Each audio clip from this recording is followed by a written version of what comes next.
ಗುರಿ ನಿಗದಿಯಾಗಿತ್ತು sir.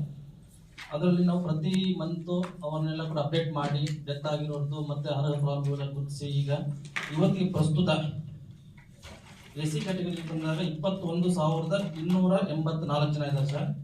S ಟಿಯಲ್ಲಿ 24,862 ಜನ ಇದ್ದಾರೆ. ಇತರೆಯಲ್ಲಿ 19,292 ಜನ ಇದ್ದಾರೆ ಸರ್.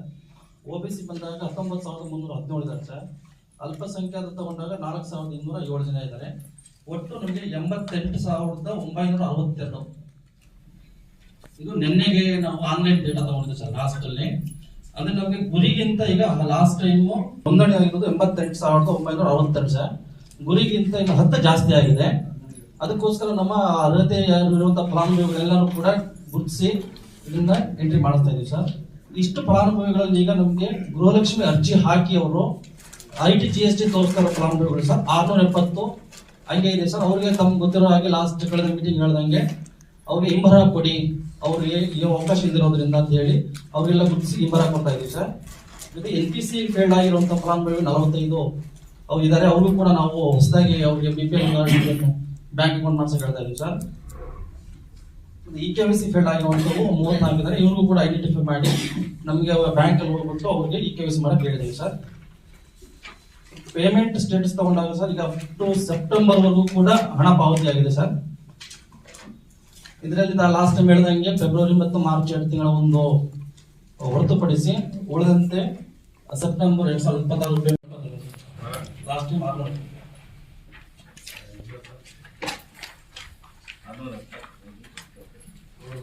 ಇದರ ಜೊತೆಗೆ ಸರ್ ಲಾಸ್ಟ್ ಟೈಮ್ ಏನ್ ಮಾಡಿದೀವಿ ಅಂದ್ರೆ ನಮ್ಮ ಡೆತ್ ಆಗಿರೋದ್ರ ಬಗ್ಗೆ ಸ್ವಲ್ಪ ನಾವು ಗಮನ ಹರಿಸ್ತೀವಿ ಸರ್.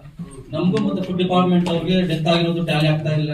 ಜೊತೆಗೆ ಅದನ್ನ ಕನ್ಸಲ್ಟೇಟ್ ಮಾಡಿ ಅಂತ ಹೇಳಿದಾಗ ನಾವೇನ್ ಮಾಡಿದ್ದೀವಿ, 2 ಇಲಾಖೆ ಕೂತ್ಕೊಂಡು ಟೋಟಲ್ ತಾಲೂಕಲ್ಲಿ ಡೆತ್ ಆಗಿರೋದು, ಅದರಲ್ಲಿ ಗೃಹಲಕ್ಷ್ಮಿಗೆ ಅರ್ಜಿ ಸಲ್ಲಿಸಿ ಡೆತ್ ಆಗಿರೋದು, ಅದನ್ನ ಬೈಫರ್ಕೇಶನ್ ಮಾಡಿಕೊಂಡು ನಮ್ಮಲ್ಲಿ ಈಗ ಅರ್ಜಿ ಸಲ್ಲಿಸಿ ಡೆತ್ ಆಗಿರುವಂತಹ ಫಲಾನುಭವಿಗಳು 505 ಇದ್ದಾರೆ ಸರ್.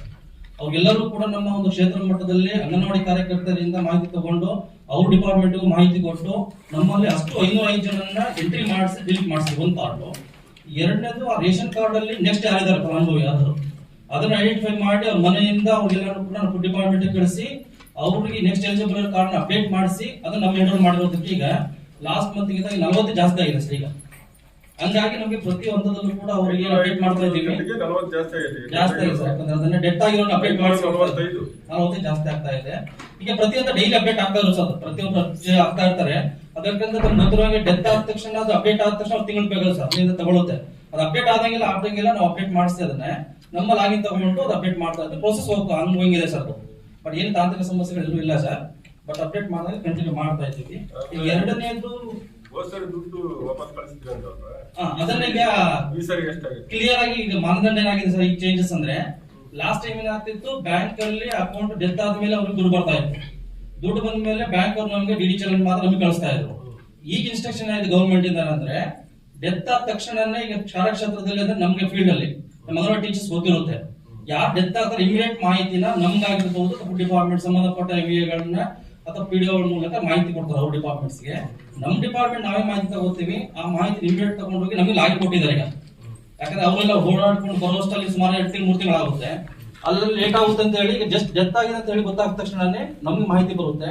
ಆ ಮಾಹಿತಿ CTO ಲಾಗಿನ್ ಅಲ್ಲಿ ಈಗ ಆಪ್ಷನ್ ಇರೋದ್ರಿಂದ ಯಾವ ಫಲಾನುಭವಿ ರೇಷನ್ ಕಾರ್ಡ್ ಇಟ್ಕೊಂಡು ಅಲ್ಲಿ ಲಾಕ್ ಮಾಡ್ತೀವಿ. ಲಾಕ್ ಮಾಡಿ ಇಮಿಡಿಯೇಟ್ DD ಹೋಗುತ್ತೆ. ಅದು DD ಇಂದ ಡೈರೆಕ್ಟರ್ ಹೋಗುತ್ತೆ, ADCS ಹೋಗುತ್ತೆ, ಇಮಿಡಿಯೇಟ್ ಕ್ಲೋಸ್ ಆಗುತ್ತೆ. ನಂತರ ಪ್ರೋಸೆಸ್ ಅವರು ಅಪ್ಡೇಟ್ ಮಾಡ್ಕೊಳ್ಳೋದು ಮತ್ತೆ ಬದಲಾವಣೆ ಮಾಡೋದು ನೆಕ್ಸ್ಟ್ ಆಗುತ್ತೆ ಸರ್. ಈ ಸಲ ಸ್ಟಾಪ್ ಆಯ್ತು, ಲಾಸ್ಟ್ ಮಂತ್ ಕೊಟ್ಟಿದ್ವಲ್ಲ ಅಲ್ಲಿ ಸ್ಟಾಪ್ ಆಯ್ತು. ಈ ಸಲ ಬ್ಯಾಂಕ್ ಅಲ್ಲಿ ಇದೆ, ಆ ಬ್ಯಾಂಕ್ ಅವ್ರಿಗೆ ಕನ್ಸಲ್ಟೇಟ್ ಮಾಡಿ ಟೋಟಲ್ ಎಷ್ಟು ಅಮೌಂಟ್ ಬಂದಿದೆ ಅಂತ ಬ್ಯಾಂಕ್ ಅವ್ರು ವಾಪಸ್ ಹಾಕ್ತಾರೆ ಸರ್. ಈಗ ಅವ್ರು ನಮಗೆ ಮಾಹಿತಿ ಕೊಡಲ್ಲ. ಈಗ ನೇರವಾಗಿ DBT ಮೂಲಕ ಗವರ್ಮೆಂಟ್ ಕೊಡ್ಬೇಕಂತ ಪ್ರಾವಿಷನ್ ಮಾಡ್ಕೊಟ್ಟವ್ರು ಈಗ ಬ್ಯಾಂಕ್ ಇಂದ. ಲಾಸ್ಟ್ ಟೈಮ್ 12 ಲಕ್ಷ ಆಗಿತ್ತು ಸರ್ ಟೋಟಲ್. ಈ ತಿಂಗಳದ್ದು ಬ್ಯಾಂಕ್ ಇಂದ ಕನ್ಸಲ್ಟೇಟ್ ಮಾಡಿಸ್ಬೇಕು. ಯಾಕಂದ್ರೆ ನಮ್ಗೆ ಬರ್ತಾ ಇತ್ತು, ನಾವು ಪೇಮೆಂಟ್ ಮಾಡ್ತಾ ಇದ್ದೆ ವಾಪಸ್ ಗವರ್ಮೆಂಟ್ ಗೆ ಕಳಿಸ್ತಾ ಇದ್ವಿ. ಈ ಮತ್ತೆ ಬ್ಯಾಂಕ್ ಇಂದ ತಗೊಂಡಿಲ್ಲ ಸರ್. ಡಿಲೀಟ್ ಮಾಡಕ್ ಅವಕಾಶ ಸರ್ ಕೊಟ್ಟಿರೋದಿಗೆ ತಿಂಗಳಲ್ಲಿ ಬಾಕಿ ಬರ್ತದೆ. ಈಗ ಡಿಲೀಷನ್ ಆಗ್ಬಿಟ್ಟಿದ್ಯಾ 500 ಚಿಲ್ಲರೆ ಎಲ್ಲ ಪೂರ್ತಿ ಡಿಲೀಟ್ ಆಗಿ ಕ್ಲೋಸ್ ಆಗಿದೆ. ಯಾಕಂದ್ರೆ ಈಗ ಸೆಪ್ಟೆಂಬರ್ ಪೇಮೆಂಟ್ ಆಗಿದೆ ಸರ್, ಆಲ್ರೆಡಿ ಜನವರಿ ಇದ್ದೀವಿ. ಈಗ ಮಾಹಿತಿ 4 ತಿಂಗಳು ಬ್ಯಾಕ್ ಇರೋದ್ರಿಂದ ಡೆತ್ ಆಗಿ ಮಾಹಿತಿ ಕೊಟ್ಟ ತಕ್ಷಣ ಅಪ್ಡೇಟ್ ಮಾಡಿದ ತಕ್ಷಣ ಮತ್ತೆ ಬರಲ್ಲ ಅವ್ರ ದುಡ್ಡು, ಅಲ್ಲಿ ಕ್ಲೋಸ್ ಆಗಿದೆ. ನಮ್ಗೆ ಲಾಸ್ಟ್ ಸೆಪ್ಟೆಂಬರ್ ಆಗಸ್ಟ್ ಅಲ್ಲಿ ಇತ್ತು ಸರ್. ಅವಾಗ ಬ್ಯಾಲೆನ್ಸ್ ಇವಾಗ ನಿಮ್ಗೆ ಗೊತ್ತಾಗದಂಗೆ ಬ್ಯಾಂಕ್ ಟ್ರೆಜರಿ ಕಳಿಸ್ತಾರೆ. ಬ್ಯಾಂಕ್ ಅವರು ನೇರವಾಗಿ ಈಗ ಗವರ್ಮೆಂಟ್ ಗೆ ಡಿಬಿಟಿ ಮೂಲಕ ಕಟ್ಟಕ್ಕೆ ಅವಕಾಶ ಮಾಡಿಕೊಟ್ಟಿದ್ದಾರೆ. ಅಪ್ಡೇಟ್ ಆಗಿದೆ. ಹಂಗಾಗಿ ಈಗ ಅದನ್ನ 8 ದಿವಸ ತಮ್ಗೆ ಕೊಡ್ತೀನಿ. ಅದನ್ನ ಮೊನ್ನೆ ರೀಸೆಂಟ್ ಆಗಿ ಬಂತು, ಅಪ್ಡೇಟ್ ಆಗಿದೆ, ಕ್ಲಿಯರ್ ಆಗಿದೆ. ಅಲ್ಲ ಒಂದು ಕಾಪಿ ತಗೊಂಡ್ರೆ ನಮಗೆ ಲೆಕ್ಕ ಸಿಗುತ್ತೆ. ಬ್ಯಾಂಕ್ ವೈಸ್ ನಾವು ರಿಕನ್ಸಿಲೇಷನ್ ಮಾಡ್ಕೋತಾ